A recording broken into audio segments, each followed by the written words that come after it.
Hi, my name's Todd Simons. I own Simons Hancock Farms and Greenhouses in Hancock, Maine. We started the business back in the 60s in Massachusetts, probably 87 or so. My parents decided they were going to sell out and move to Maine. We started leasing land, put up some greenhouses. We probably had 6 greenhouses, and now we got 23. And I need 10 more. This is my father, Ron Simons. He does all my seeding in the property to get everything started in plugs. And we're ready to go almost. I started when I was a little kid. We always had a farm in Massachusetts. We moved up here, and that was from, my father had the farm since the 40s. And we bought up here. My wife and myself moved up here. You know, we sold the farm down there and moved up here in 1989. And then drove truck for a little while, you know, got that out of my system fast. And we leased a place up here, doors, for like 10 years. We grew up there in the farm stand in the fields and stuff like that. And then in 2001, we bought this property down here. And it was a hassle up there, so we moved down here. And Todd was with us. And in 2001, when we bought the property, we got it all graded out. Todd built the greenhouses. And in 2002, we opened for business. So we've been here since 2002. Todd's been with us. And then Todd took it over 7 years ago. So 2013. 9 years ago. Time flies, huh? Are you ever going to retire? No. And, well, when I'm in the fields, can't move anymore, maybe. But we got it, and then he's been doing it ever since. We had Bonnie in here, Bonnie Plant Farm, that we grow for them. And we deliver to a lot of stores, Walmart, Home Depot, and Lowe's, and quite a few other stores we deliver to. So right now it's been here a long time, and it started a long time ago, still going. You know, it's a family-owned and operated business. It's been family since day one. I've always worked with my parents. They still work with me full-time. And I have a decent crew. I got a crew that comes back every year. Then I try to hire seasonal help. Just hire local people. Some people that come back and work, I have some elderly women that come in every year to help plant, and then they're done. They'll come in for 2 or 3 months a year to help us plant this stuff, and then they're out of here. But as far as help, we do most of it ourselves, I'll be honest. I cannot get help. Nobody wants to work. Doesn't matter what you pay them. They don't want to work. But this is hard work. You know, we farm 60 acres outside also. So after the greenhouses, where everyone's outside weeding and picking and everything else, planting. My market for my plants is probably 80% retail, 20% wholesale. I do grow for another company out of Alabama, Bonnie Plants. We grow their vegetables and herbs, and we deliver them to 90 stores in the state of Maine. And then we deliver our flowers to like 15 stores in the state of Maine. But that's what my market is. Most of my market is retail, right out the front door. And it gets very busy when we open up. But we're watching the quality. We have it timed pretty good. It's not always a perfect world, but you just have to watch it and see what's happening with the weather. This is one of the newer ones, yeah. Yeah, this is one of the newer ones. This one's probably put up last, besides little greenhouses we had. Yeah. Yeah, we can show you around one of the others. Yeah, it's another one of our houses. We grow all the pansies, violas in, and then we'll put some perennials in early. Keep them out of the cold, and then once those are all gone, we'll fill it with tomatoes and peppers for later season.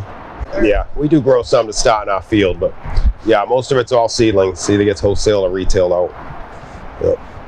And yeah, we'll plant them like tomatoes and herbs and vegetables. We'll plant them like 3 times a season for this end of the business. In the back end, we plant them 10 or 15 times a season. Yeah. So that's what we try to do to keep the height down all the time and push them out the front door before they get too tall. Yes, I would like it all automated, but the price of it is, I put them up and take them down myself. I'll pick them up myself if I go get a new greenhouse, but it's the pricing. It's, to do all automation in a house like this and cement it all in and do everything, you're probably talking $25,000, $30,000, maybe more. Or I could buy the steel for under $10,000 and put it up myself and then get my wood and do the ends. I've moved and put up a lot of greenhouses. And so that's, it's usually fine. These front ones don't have exhaust fans. If you open up these front doors, and they're usually fine. We can open up the side to get that air really through here. There is a lot of them with exhaust fans, so it just sucks that air right through, keeps the greenhouse clean. And like I said, I'm here early every day, so I'm watching all my plants. I'm checking them out.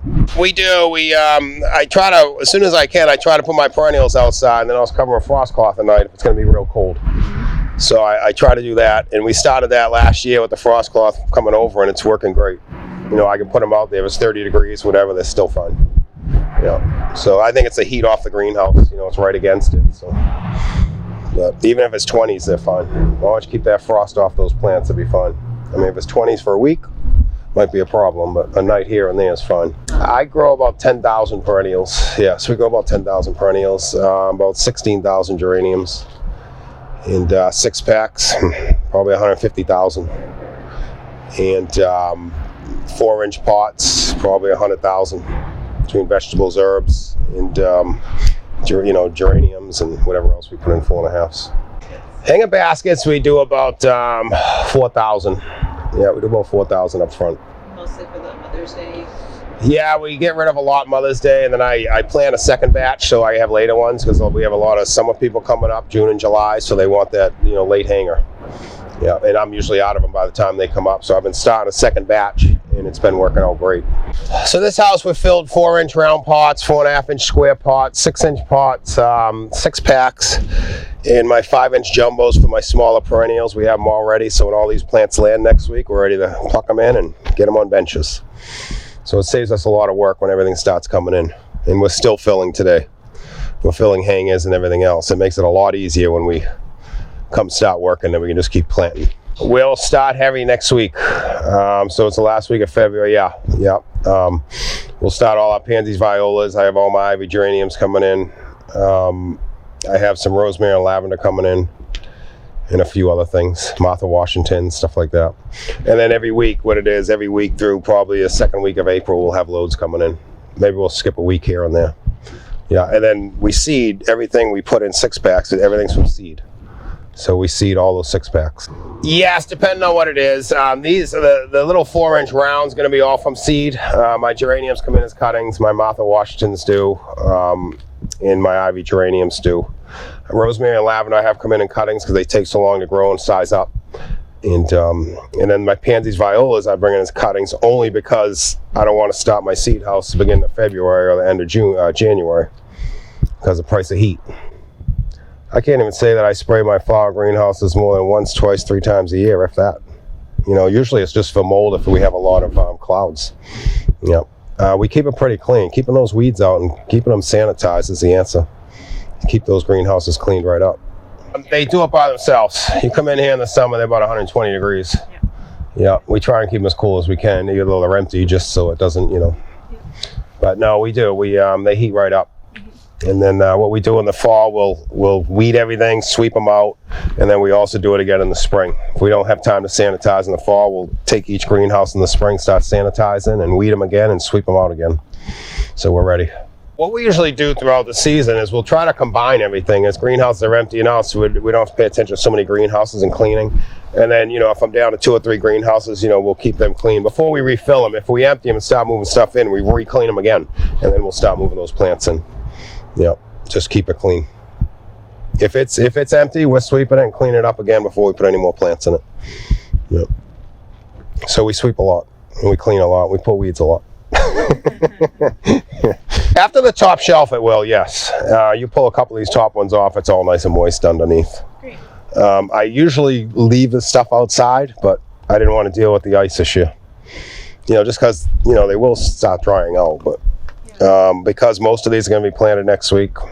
Well, not most of them, but at least half of them. It's not a huge deal. And I'll start moving them out of here once we start taking them out. You know, the bigger pots I don't worry so much. I'll lay them on the bench. We'll soak them down before we plant them. Yeah.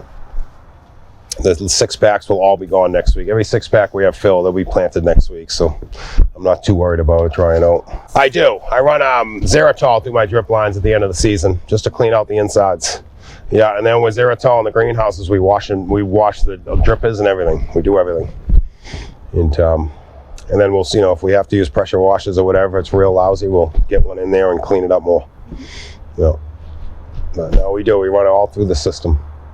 And I have drip systems on other benches too. We'll run it all through that too to clean them out. This is where we do all our filling. Every pot, 99% of them come through here. The ones that are too large, we have to fill by hand still, like the old days. Everything else is filled right in here. We send them through the machine. We have a person on the soil, keep dumping it in, feed the pots through the machine. I have 1 or 2 people on this side taking them off, putting them on racks, or even put them on pallets. We can pile them on pallets like the other two. But it's easier with these big pots on these racks. Then we'll take them over and empty them off. No, only this one. I have some in the first one, and I have a little bit in the second one. And then there's a concrete path in number 11 too. It's something I'm thinking about. The problem is, it's the ground. I think there's a lot of water under this ground, so it moves so much. I mean, you can even see this one is angled up. I mean, we've had this one done a long time, but it's angling up on the side. The frost is amazing how much it pushes these floors up and greenhouses. As far as if we're using carts, yes. I mean, as far as loading trucks for wholesale or unloading trucks, we will if we can. Once I get going, I use more pallets and carts, and then they'll just kind of sit. But when we're loading trucks to go out, like we'll try to load a truck with for 6 stores. So we'll load the carts, so we can just put them in that way.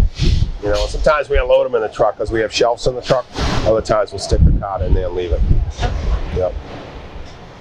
But try to make it easier for deliveries. Because there's 4 shelves in that truck and they got to move them as they empty the plants off. It's kind of hard.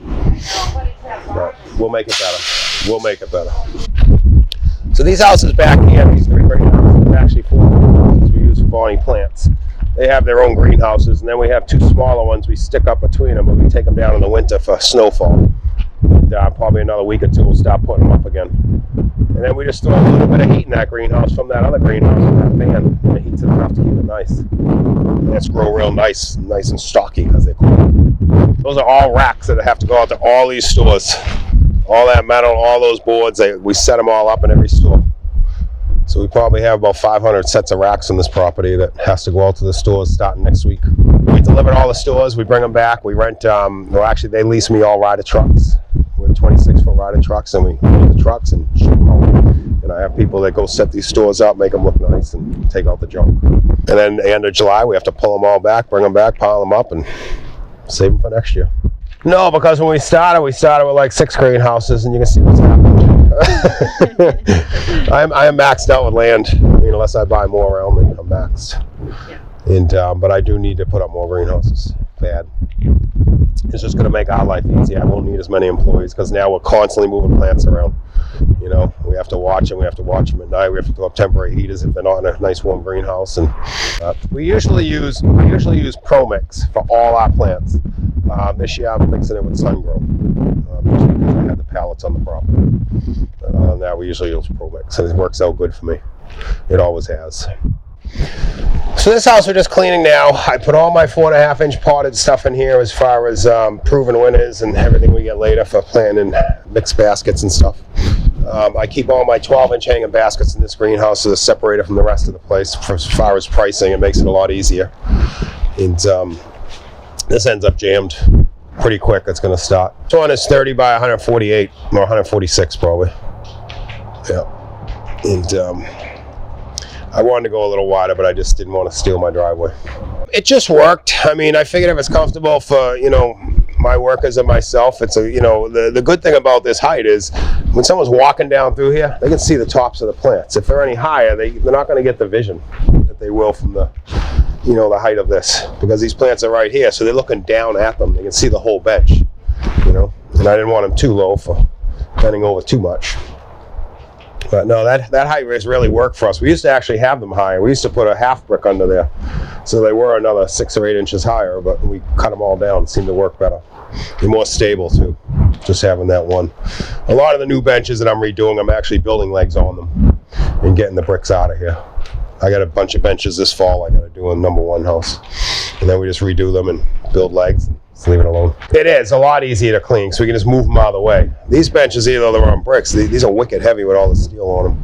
But I got this from another greenhouse a woman gave me a long time ago. There was rolling benches in it, so we used the material and made benches out of it. And it's really worked out great. No, I prefer the wood slats, but the company's not making them anymore. It's so much more easier to space potting and all when you're laying them on the benches, because we take everything out of trays. So it's much easier because you just put in that pot and you can watch these wires, and that bench is going to be pretty perfect. These ones are a little more work. We try to, draw a line on them or something so they have somewhere to go by.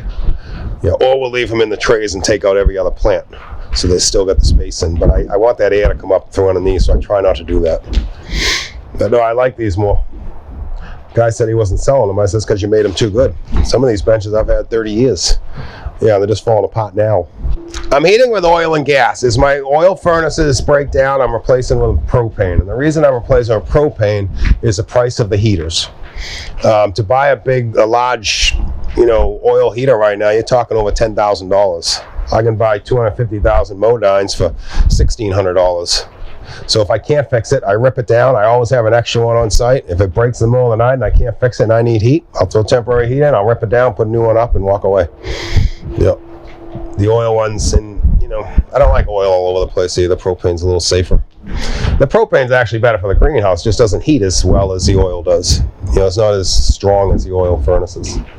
But eventually I'll be all propane, because some of my furnaces are pretty old. And I used to get it from a secondary company which actually built them, but he retired, so I can't get them anymore because he was a lot cheaper than buying them through the main company. Yeah.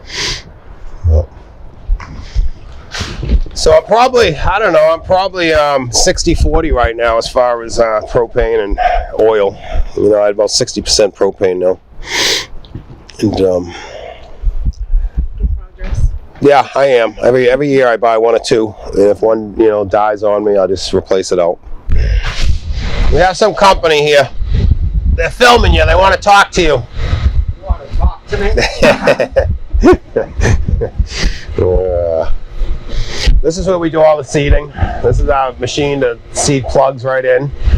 And my father handles all this. He gets it ready, and then we transplant it. And then all the seeding for all the flowers, all the vegetables and everything, all done right here with that little machine. It's a lot easier.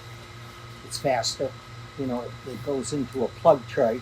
It has 288 slots. And then you put it through this machine, and it's a vacuum machine. Put the seed in a little trough there. The vacuum picks up the seed, and then when this tray comes through, you have to pull the tray through, and you just pull a handle, and the vacuum stops and drops this seed into tubes for each cube. So I can seed 288 seeds in that plug tray a lot faster than you do it by hand. And it's a lot better because every one has their own little cube. If you do it by hand, they all tie together and you got to pull them apart. So it works out good. This will be all full 2 or 3 times on the seed trays. Now, is this a fertilizer tank? We have problems with the water. We can't put the water on early in the season because the pipes underground, they'll freeze.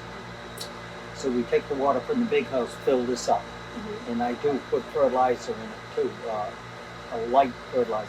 I don't do light fertilizer for the plug trays, just for the bigger plants. No, we do have a dosatron in the main greenhouse that supplies it to every greenhouse, except for our filling house, and there's one faucet out back. If I have to fertilize in that greenhouse, I just have a portable dosatron we use. But I keep it. Sometimes we'll get organics in, so I had to keep that water line just pure water. And that's where we water them if we get them in. I don't grow them. Sometimes they'll come in and we'll push them out so they're here for a day or 2. No, we do. We grow everything in the fields and then we sell it all through the front farm stand. With little to no waste. We do a farm share program that the state has. And then we sell the rest right out to our people in the streets. And it works out very well. If we have any extra, which we usually don't, we can wholesale it, but we usually don't. We do have an outlet for produce companies in Boston that are constantly up here, so if I have a ton, they'll take it all. But other than that, it all sells right through here. We use those for the seed trays, but lightly, you know. Like here, when I got the seed trays on, because when we put it on, it goes the whole length. So when I fill this whole length, we put those on instead of going through and watering it all the time. We put those on for like 5-6 minutes each section. So it keeps it damp so we can germinate. And then the rest of drips for all of my hanging pots. You know, every greenhouse has these except, actually every greenhouse has these now. And put all the hanging pots up there and waters them all. Some are on timers, some are not. Some are just manual, so we have to remember to turn them on and shut them off. But some are on timers. Yeah, that's how we water everything in the greenhouses. Excuse me. The red ones are we use on the smaller plants. They're a lot finer than the others, and then the other ones are a lot, you know, a little more coarse, a little more water, so we use them on the larger plants. But these we always use in here, and if we, you know, something's real small, we transplant it, we use them. It's just a lot easier on them. Keep everything on hooks and off the ground. We try to keep the hoses off the grounds too. We have some hose reels. We have some, actually all those greenhouses out back, we have a hanging hose in every one of them. And it works out good. Keep everything off the ground. There's another greenhouse we start a lot in. I try to start this greenhouse first, depending on the price of oil, because it takes a lot more to heat. However, if I start it first, I don't have to worry about my water. Otherwise, I have to blow my water on every night so it freezes. I've thought about it. I haven't done it yet. I have thought about it, but the problem is it fills so fast. I mean, I'll have every one of these benches filled today with empty pots to plant next week. So it's... You need the space. Yeah, so I have tried that. I have these fans blowing the heat down from the ceiling, which definitely helps. I've had my supplier talk to me about those. I haven't looked into it deep enough yet, but I need to, because this greenhouse is so high, all that heat's up top. And I've actually thought of putting ceiling, you know, commercial ceiling fans in with those fans. I just keep that heat coming down. I gotta work on this greenhouse first. It just moves so much. This is the one that's moved so much, and it just needs to be redone this summer. We noticed there's a little bowing. Yeah, and I can't even fix that right now. So what I'm gonna do is plastic that whole section from the inside and plastic that one, 'cause that one's the same way. And then I'll, in the summer when it warms up, I'll rip that whole side off and fix it. Heats my other greenhouse, believe it or not. That heats it. I usually put perennials in there, and it keeps it warm enough, and it's great. And then I'll put orders in there for customers, which fills the greenhouse. So I don't even run it unless I have to, and it works out great. You thought that was pretty creative to get. Yeah. When you did just need a little bit. Yeah. I didn't know if I was going to end up taking that down in the winter like I do the other ones, so I didn't want to set up a big heater and everything. So that works great. It works awesome. And that's just a little fan. Just throws enough heat in there, you know. And if it's real cold, my alarms will go off and tell me it's cold, and I'll come put a portable heater in there also. But that very rarely happens. Usually it keeps it very warm in there. Yeah. It's my main retail. It's the first one we actually put up, and then we just started growing from there. You bring in a little bit of pretty much everything into this house? Not really. That's the plan, but it doesn't always work that way. Just because when stuff comes in, it's so much of it. You know, I usually keep my geraniums over in greenhouse number 2, and then the rest of them go in the one behind us. We have some in here, and we do a variety, but not everything. All of the greenhouses I use for myself, yes. Yeah, not the greenhouses I'm using for Bonnie plants. Yeah, they can walk through every one of them. We got wagons, they take a wagon and they go through it all. If they need help, we'll help them grab it. Yep. So that's how we do it. And it works. Been doing it a long time and it works. But it's always maintenance. It's constant maintenance. I wholesale to about 15 stores. Yeah, I wholesale. I could grab more, but because of lack of space, I just can't grow anymore. So you're wholesaling finished product? Finished product. Sold at the retail? Yes, exactly. And are you looking to expand that at all? I am looking to expand it. I just need more space for my greenhouses. Yeah. I'm going to do something this summer one way or the other. Because even if I put greenhouses on another piece of property, that's fine, because I'll just use it for wholesale. Go load my truck and go deliver. That's my irrigation in my fields. When my crew rolled them up last year, they left a mess, so I had to pressure wash them all. You know, those are all for my fields, pump out of the pond into the sprinkler.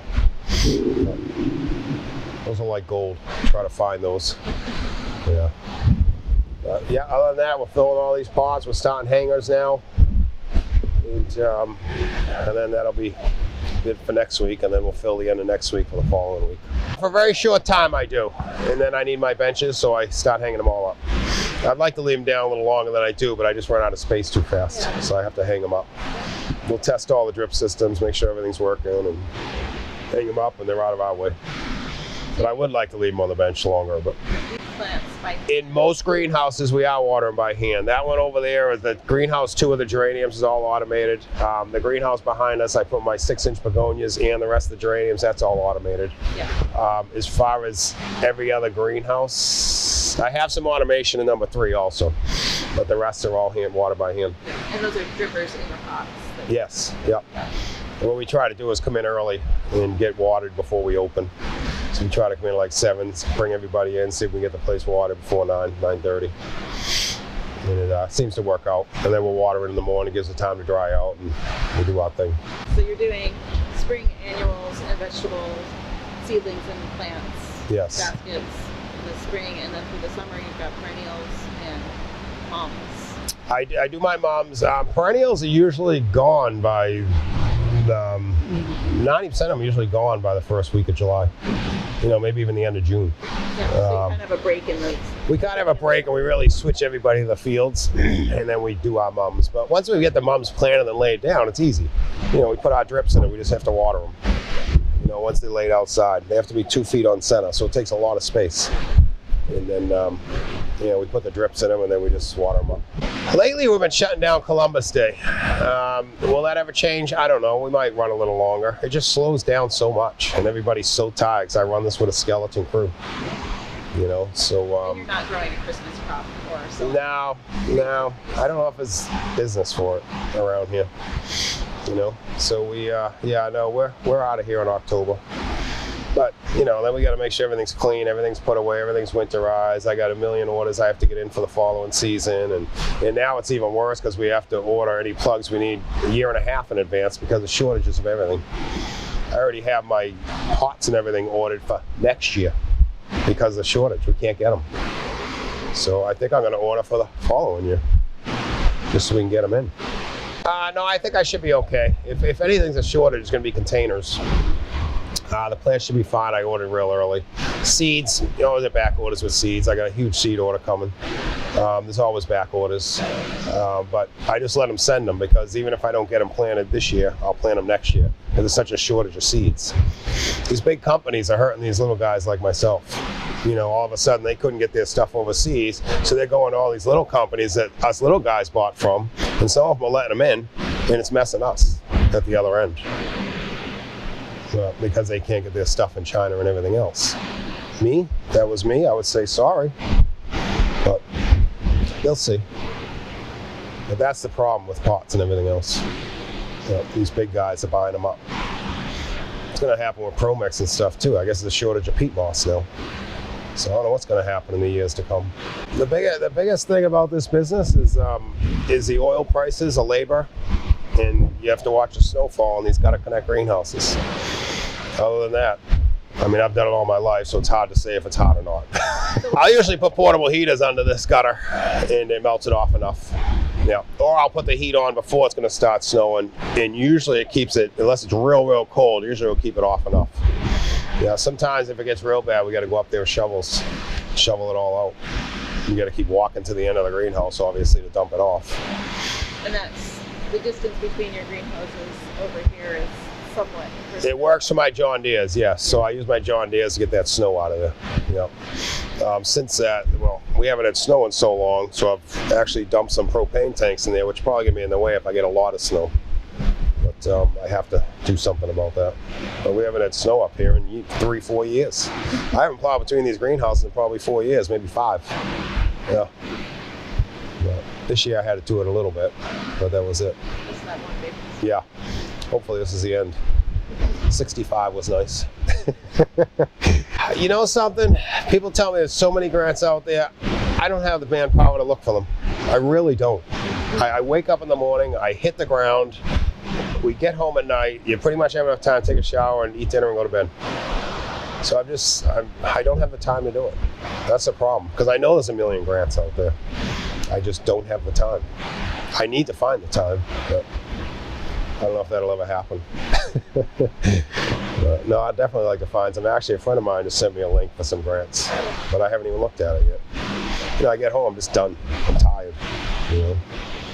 But I try to look at it in the winter, but then, you know, I'm trying to get my paperwork done and cleaned up from that season also and get ready for the next season. So I need a little time to goof off. We don't get much, but we try. Yeah. Other than that, that's about it, really.